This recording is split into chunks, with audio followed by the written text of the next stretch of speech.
तो इस कहानी की शुरुआत में हम ये देखते हैं हमारा मेन कैरेक्टर रिइंकार्नेट होकर एक दूसरे वर्ल्ड में जागता है और ये वर्ल्ड उसके लिए काफी न्यू है। अब बाहर आने के बाद वो इस वर्ल्ड को भी देखता है कि ये वर्ल्ड कैसा है, जिसके बाद वो अपने वाटर एलिमेंट का इस्तेमाल करता है जिससे उसके हाथ में पानी आ जाता है। अब अगली सीन में हमारा मेन कैरेक्टर एक एंजल के सामने खड़ा हुआ होता है और वो एंजल ये कहता है काफी लंबे टाइम के बाद कोई यहाँ पर आया है और ये तुम्हारी आफ्टर लाइफ नहीं है। अब ये एंजल रियो के सामने उस इंसिडेंट को दोहराता है जिससे रियो की मौत हुई थी। अब रियो भी इस बात को समझ जाता है कि वो मारा गया है और अब वो रिइंकार्नेट होने वाला है। रियो पूछता है कि मुझे उस वर्ल्ड में क्या करना है। एंजल कहता है तुम उस वर्ल्ड में जो मन चाहे वो कर सकते हो, तुम्हें कोई स्पेसिफिक काम देकर वहाँ पर भेजा नहीं जा रहा है। ये सारी बातें सुनने के बाद रियो कहता है तो मैं ये चाहता हूँ कि मेरी लाइफ काफी शांत हो। ये एंजल उसे बताता है कि वो जिस वर्ल्ड में रिइंकार्नेट होने वाला है उसे ये फी बोलते हैं, जहाँ पर काफी सारे लोग मैजिक स्पेल का इस्तेमाल कर सकते हैं लेकिन ये लोग काफी कम है। वो ये कहता है कि तुम सबसे ज्यादा वाटर मैजिक से कंपैटिबल हो तो इसीलिए तुम्हें वाटर मैजिक दिया जा रहा है जिसका तुम इस्तेमाल कर सकते हो। ये बोलते ही एंजल उसे इस वर्ल्ड के अंदर रिइंकार्नेट कर देते हैं और साथ में उसे एक घर और 2 महीने का राशन भी मिलता है। फिर हम दोबारा से एंजल को देखते हैं जो कि रियो के घर के बारे में बता रहे होते हैं। तुम्हारे घर के ऊपर कभी भी सीधा अटैक नहीं हो सकता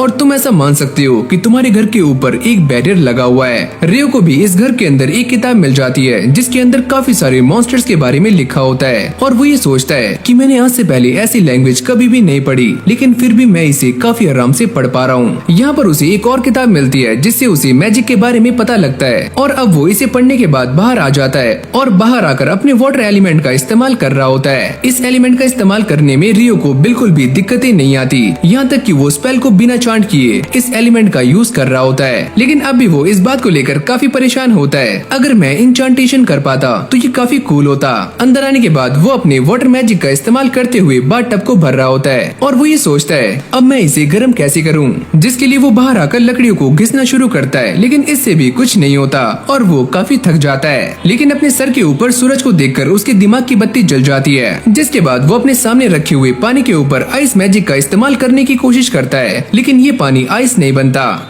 ये तरीका काम नहीं कर रहा है तो चलो कुछ और ट्राई करते हैं। रियो भी इस बात को समझ जाता है कि उसे एक्चुअली में आइस कैसे बनानी है और अगली पल हम ये देखते हैं कि वो आइस को बना लेता है और काफी खुश हो जाता है। इस बर्फ को निकालने के बाद वो इसे एक मैग्नीफाइंग ग्लास की तरह इस्तेमाल कर रहा होता है जिससे वो लकड़ियों में आग लगा देता है और इसे देखकर मुझे भी अपने बचपन के दिन याद आ गए। सारा पानी गर्म हो जाने के बाद वो आराम से बैठकर बात ले रहा होता है और ये कहता है मेरा आज का दिन तो काफी प्रोडक्टिव रहा। नहाते नहाते रियो इस बात को भी सोच रहा होता है क्या मैं अपने हाथ से गर्म पानी भी निकाल सकता हूँ, पर इन सारी बातों को अभी के लिए साइड रखते हुए वो घोड़े बेचकर सो जाता है। अगली सुबह उठने के बाद वो ठूस ठूस कर खाना खा रहा होता है लेकिन तभी अचानक वो ये सोचता है कि एंजल ने मुझसे कहा था कि मेरे पास बस 2 महीने का ही राशन है, उसके बाद मुझे खुद ही हंटिंग पर जाना होगा। रियो इस बात को लेकर भी काफी परेशान होता है कि उसे हंटिंग करने के लिए इस बैरियर से बाहर जाना होगा और बाहर जाते ही मॉन्स्टर्स उसके ऊपर अटैक कर सकते हैं और इसके पास बस एक नाइफ है। इन सारी बातों से एक चीज तो क्लियर हो जाती है कि रियो को अब अटैक मैजिक भी सीखना होगा वरना उसकी लाइफ की लंका लग जाएगी। अब वो बाहर आने के बाद अपने वाटर एलिमेंट का इस्तेमाल करने के बाद वाटर बॉल्स बनाता है और उन्हें सामने की तरफ थ्रो भी कर रहा होता है। इससे वो काफी खुश हो जाता है क्योंकि ये तरीका काम कर रहा है। लेकिन मेरे इस अटैक में ज्यादा पावर नहीं है तो चलो कुछ और ट्राई करते हैं। जिसके बाद वो वाटर जेट को भी ट्राई करता है पर इसकी धार भी ज्यादा दूर तक नहीं जाती। ये देखकर वो थोड़ा सा डिसअपॉइंट हो जाता है और तभी वो दोबारा से एंजल के सामने आ जाता है जहाँ पर रियो ने एंजल से ये पूछा था कि मैं इस वर्ल्ड में मैजिक का इस्तेमाल कैसे करूँगा, क्या तुम मुझे ये बता सकते हो। मैजिक को इस्तेमाल करने का एक सिंपल सा रूल है कि तुम्हें इमेजिनेशन करनी होगी, जितनी स्ट्रॉन्ग तुम्हारी इमेजिनेशन होगी उतना ही स्ट्रॉन्ग तुम्हारा मैजिक होगा। अब काफी